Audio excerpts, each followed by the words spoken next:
entered a not guilty plea on Trump's behalf. Trump faces 37 counts of criminal charges in a grand jury indictment that alleges U.S. government secrets were stored in a shower, bathroom, ballroom, and bedroom of his Mar-a-Lago estate. Donald Trump sat between two of his lawyers, and off to the right at the same table was, well, Nata, we mentioned, that's his personal aide, who's also facing criminal charges related to lying to investigators and scheming with Mr. Trump to conceal boxes. Nata will be arraigned in 2 weeks. The U.S. Department of Justice's special counsel, Jack Smith, was also at the hearing. Now, these are the conditions for Trump's release. Let's take a look here. The former president will not be required to surrender his passport. There will be no limit on his international or domestic travel pending the outcome of his trial. Trump is barred from speaking to his co-defendant, Walt Nata, about the facts of the case. They will, however, be able to have limited communication due to their working relations. Again, he is an aide of Trump's. The Justice Department will submit a list of witnesses in the case that Trump will be barred from speaking to about the case. The former president's legal team objected to this special condition, but ultimately the judge decided that the list by the DOJ will be accepted. So a lot happened today, a lot to take in. Let's go right to our correspondent, Helena Humphrey, who is in Miami. She's been covering all the day's proceedings for us there. She's just in front of that courthouse for us. Helena, great to see you again. An historic day there in Miami. Tell us what you witnessed. I think it's fair to say that for a day of such significance, as you say, a moment of history here, it was a relatively short appearance, of course, for Donald Trump. This was a procedural matter. I wouldn't say it was anticlimactic, but of course, certainly we now know that this is just one step on what will likely be a long and drawn-out process. So as you say, Donald Trump coming to this federal courthouse, which you can see behind me, entering through a back door, then coming into the federal courthouse where, as you say, he was booked, he was processed, and of course, let's keep in mind, he was booked and processed in the way that any other criminal defendant facing federal felony charges would be, just underscoring quite how historic this moment is. But aside from what actually happened inside the courthouse today, I think it was remarkable what happened outside as well, and that tells us so much about what America is facing right now. Now, we know, of course, that as soon as this indictment was unsealed, Donald Trump had called on his supporters to come out, to protest, to defend him. And they did. We saw around 100, perhaps 200 Donald Trump supporters coming out here in the Miami heat, in the heat of the day, and at times having some tense exchanges with vehement critics of Donald Trump, but they definitely outnumbered those critics of Donald Trump, and they were essentially repeating talking points that we'd already heard from the former president, saying that this was a witch hunt, it was a hoax, talking about election fraud, saying that Biden instead should be the one to be investigated. Now, that said, we didn't see some of the violent scenes that some people had been worried about, particularly in light of some extremist rhetoric. But I do want to bring in now, here with me, Kayla Epstein, because as I mentioned, Kayla, of course, TV cameras weren't allowed inside, so we were relying on our BBC reporters inside the courtroom to be our eyes and ears. And Kayla, just tell us what you witnessed. What was the atmosphere like inside the courtroom? Right. Well, from the moment I walked into the courtroom, you could immediately feel the tension. Donald Trump was already there, and the first thing I saw when I walked in was him seated at the defense table, flanked by his two attorneys, looking very somber and not saying a word. So that was then the atmosphere. Procedurally, what more did we actually learn through, what was a fairly short process? Yes, and like you mentioned before, this is actually a process that any criminal defendant would go through. It was an arraignment, so the judge made sure that he knew his charges. He agreed to the terms of his bond release, and he pleaded not guilty. So those were the main things that happened today. I know it's a big question, and there's a lot of speculation right now about what comes next. But potentially, where could we go from here? Right. Well, this is likely to be quite a drawn-out process.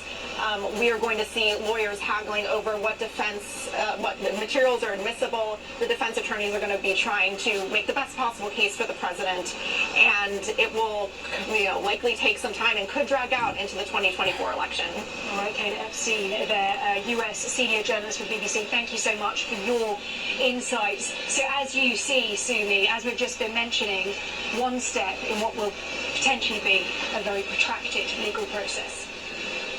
Okay, really interesting insights there from Helena and Kayla. Thank you both, and Helena will be coming back to you, of course, a little bit later.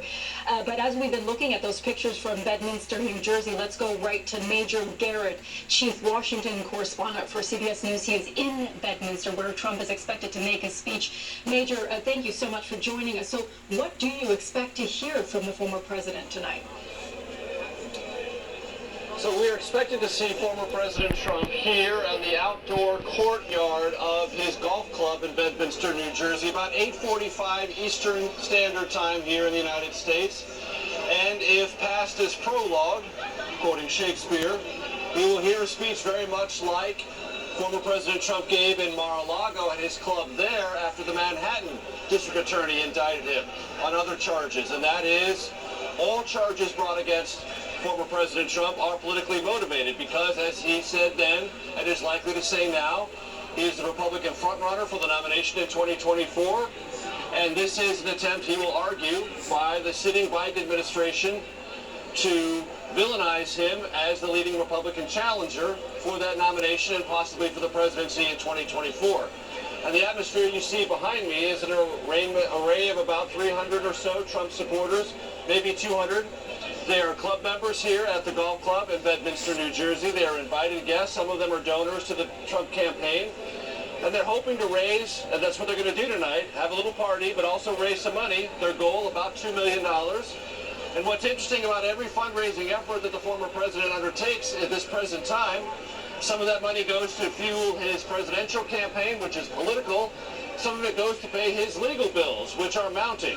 Not only because he's been indicted in Manhattan and now under federal charges in Miami, but there very well may be other charges coming from other jurisdictions. So those legal bills will be multiplying, and the need to pay them, part of the campaign process of raising funds and sending a political message, not only across the country here in America, but across the world, that this former president is unbowed, unintimidated, and willing to put forward a political argument that he's being, in his words, persecuted because he is a formidable political challenger to sitting President Biden.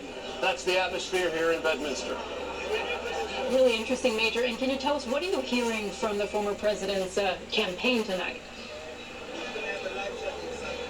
A couple of things. One, that this will, within the context, and it's a special context, of a conversation the former president has with likely Republican primary and caucus voters, this is a moment to rally around the former president.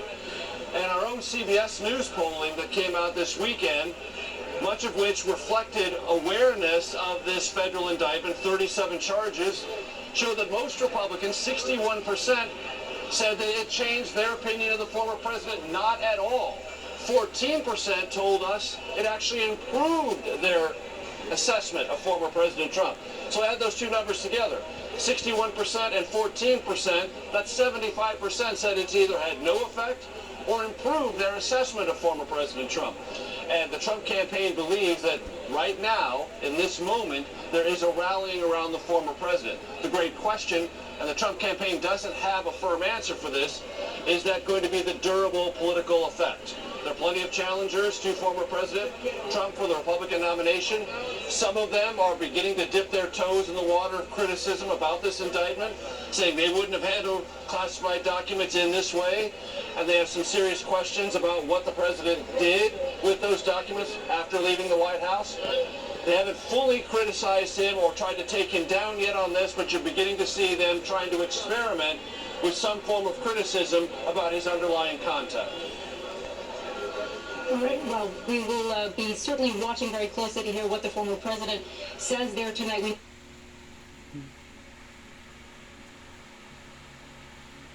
Shortly. Major, thank you so much for speaking with us tonight and giving us your insights. So as we said, that speech is expected to start shortly, and I have a terrific panel to talk about all of this, what happened today in Miami and what we're expecting to see tonight.